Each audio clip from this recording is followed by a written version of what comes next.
ప్రభువును ప్రియ రక్షకుడైన దేవుని పేరట మీ అందరికీ శుభాభివందనములు తెలియజేసుకుంటున్నాను. జీసస్ న్యూ క్రియేషన్ మినిస్ట్రీస్ ద్వారా ఈ రీతిగా ప్రతిరోజు అనుదిన ఆహారమును మీతో పంచుకోవడానికి దేవుడిస్తున్నటువంటి కృపను బట్టి దేవునికి అనలేని కృతజ్ఞతలు. ప్రియులారా, అందరూ ఎలా ఉన్నారు? బాగున్నారా?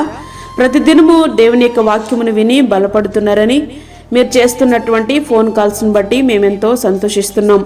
వాక్య ధ్యానంలోనికి మనం వెళ్దాము.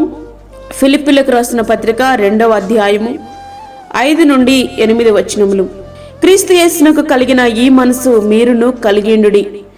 ఆయన దేవుని స్వరూపము కలిగిన వాడయుండి దేవునితో సమానముగా ఉండుట విడిచిపెట్టకూడని భాగ్యమని ఎంచుకొనలేదు గాని మనుషుల పోలికగా పుట్టి దాసుని స్వరూపమును ధరించుకొని తన్ను తానే రిక్తునిగా చేసుకొనెను. మరియు ఆయన ఆకారమందు మనుషుడుగా కనబడి మరణము పొందినంతగా, అనగా శిలువ మరణము పొందినంతగా విధేయత చూపిన వాడై తన్ను తాను తగ్గించుకొనెను. దేవుని యొక్క మనసు ఎట్లాంటిదంటే, దేవుడై ఉండి దాసుని రూపమును కోరినది. దరిద్రులమైన మన కొరికే ఆయన పరలోక సింహాసనాన్ని విడిచి భువికే తెంచిన ప్రేమ. మనకు బదులుగా అవమానకరమైన శిలువను భరించి ఆయనే దేవుడే అంత తగ్గించుకుంటే, ఆయన పిల్లలంగా చెప్పుకుంటున్న మనకు ఆ తగ్గింపు ఏ కోశాన కనబడట్లేదే?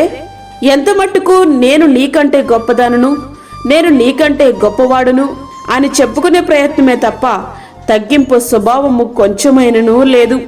ప్రభు పరిచర్య చేయమంటే పెత్తనము చేయడానికే ప్రాకులాట తప్ప ప్రియ రక్షకుని యొక్క తగ్గింపునకు మన జీవితాల్లో స్థానమే లేకుండా పోయింది కదా.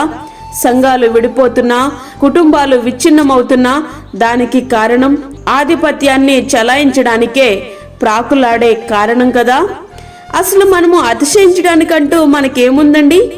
దేవుడైన వాడే దాసునిగా మారితే హెచ్చించుకోవడానికంటూ మనకేముంది?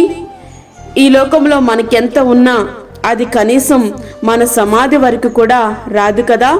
మరి ఎందుకు గొప్పవాటి కొడుకు అంత ప్రయాస? యేసు ప్రభు వారి యొక్క మనసు విధేయత కలిగినటువంటి మనసు.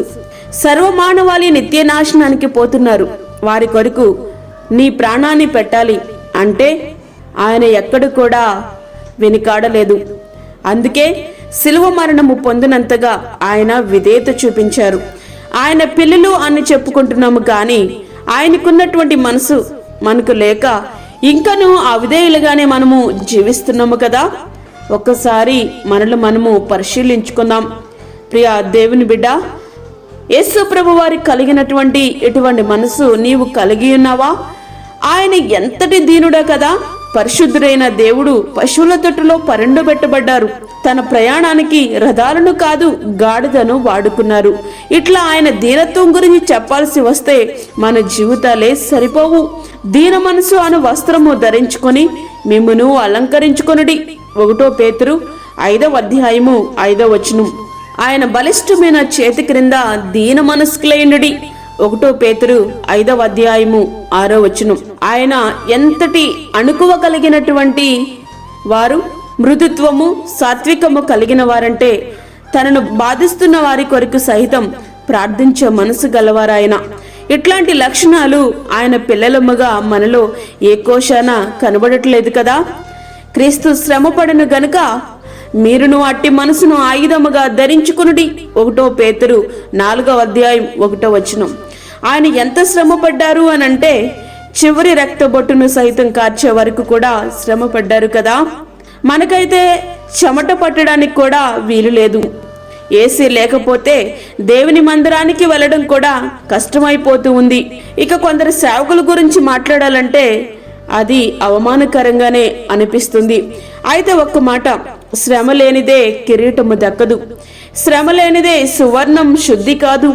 నీ జీవితము కూడా అంతే.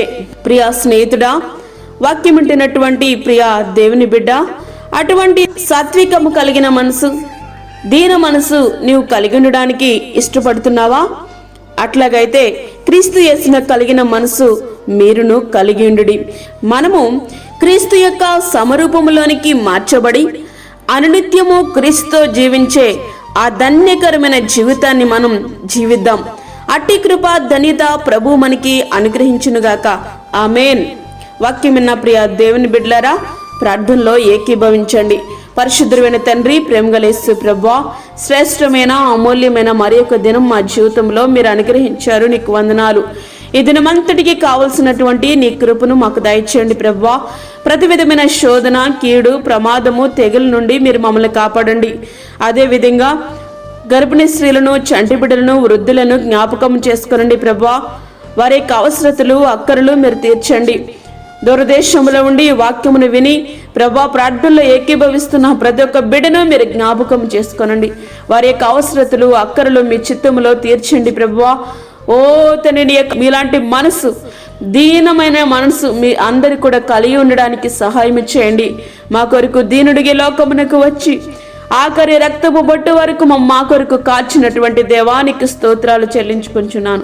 ఇదనమంతటికి కావలసిన దేవాని దీవెన, నీ యొక్క ఆశీర్వాదాలు సమృద్ధిగా మాకు, మా కుటుంబాలకి మీరు దయచేయండి. బయటకు వెళ్తున్నప్పుడు, వస్తున్నప్పుడు తగు కాపుదల, భద్రత మా అందరికీ మీరు దయచేసి ఈ సన్నిధిని మాతో ఉంచి, మాకు కాదు యెహోవా, మాకు కాదు, సమస్త మహిమ ప్రభావం మీకే ఆరోపించుకుంటూ యేసు పరిశుద్ధ నామమున అడిగి వేడుకుంటున్నాము తండ్రి. ఆమేన్.